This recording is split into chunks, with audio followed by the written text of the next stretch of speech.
Feel that sudden shove?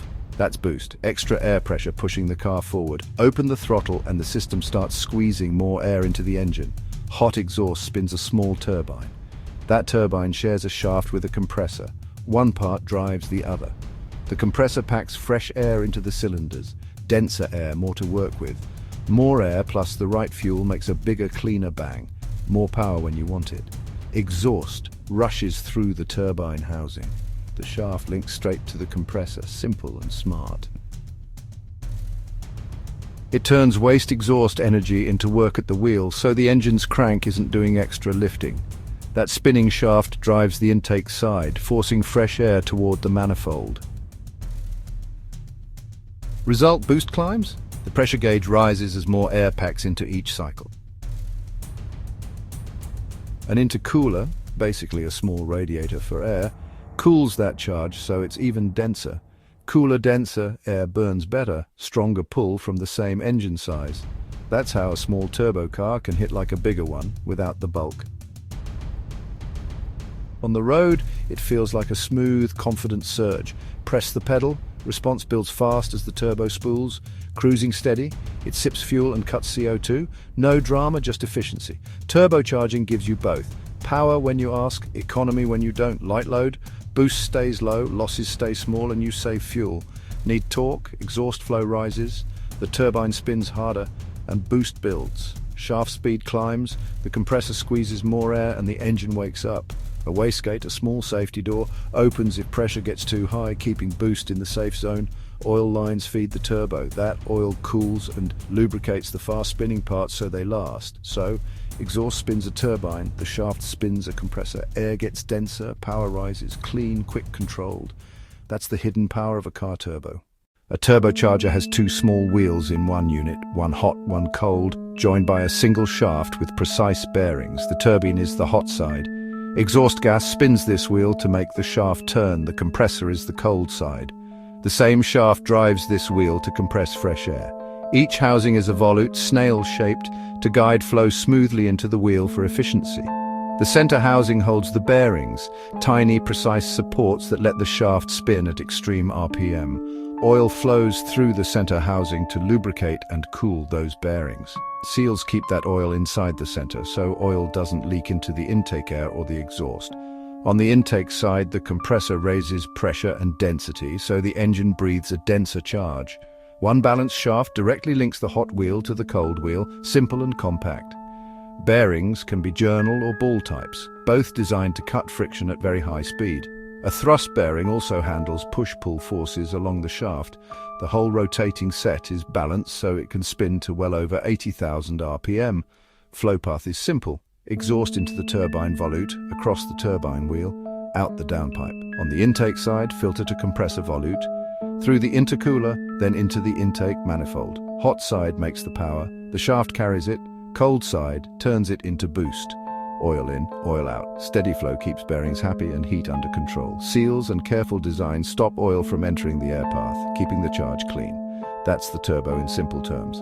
Hot side harvests energy, cold side makes boost, and the center keeps it all spinning smoothly.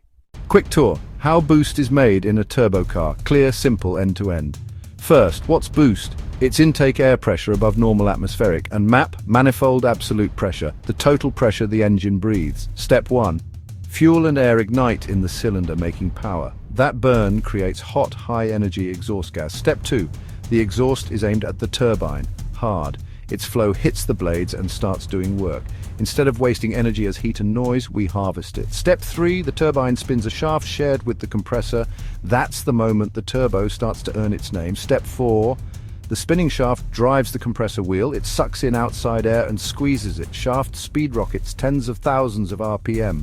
More throttle equals more exhaust, more turbine speed, more boost. Step 5, compressed air heads to the intercooler. Cooling the charge makes it denser, more oxygen in the same space. Step 6, that cooler, denser air fills the intake manifold. Map rises. You'll see it on a boost gauge or scan tool. Pressure climbing. Step 7, denser air lets the ECU add more fuel safely. The result is clean burn, strong torque, and that satisfying shove. That's boost, born from waste energy, compressed, cooled, and ready to rip. Boost raises intake pressure, but it has to stay within safe limits to protect the engine. If pressure climbs too high, parts get overstressed. Think head gaskets, rods, and valves. The wastegate prevents overboost by letting some exhaust bypass the turbine. Less exhaust hitting the turbine means slower turbo speed and controlled boost. A spring sets a base boost limit, and the ECU can add control with a solenoid. As boost nears the target, the gate begins to crack open to hold it steady. It meters some exhaust around the turbine, capping turbo speed and stabilizing pressure. Sensors read manifold pressure. The ECU trims the solenoid to nudge the actuator. If boost overshoots, it opens more. If it sags, it closes. Simple, stable feedback. Think of it like a smooth controller keeping the turbo on its safe map. During sudden throttle lifts, a different valve protects the compressor. When the throttle snaps shut, pressure spikes in the pipes upstream of the plate. A blow-off valve vents to air. A diverter valve recirculates.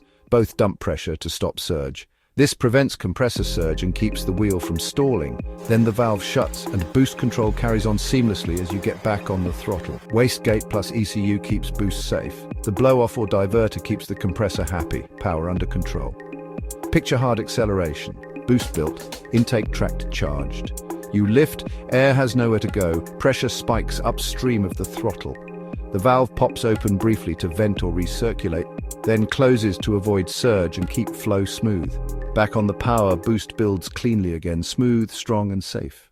Why are car turbos so efficient for everyday driving? They reuse exhaust energy to make boost. Instead of wasting that hot flow, the turbine harvests it. Left, exhaust spins the turbine.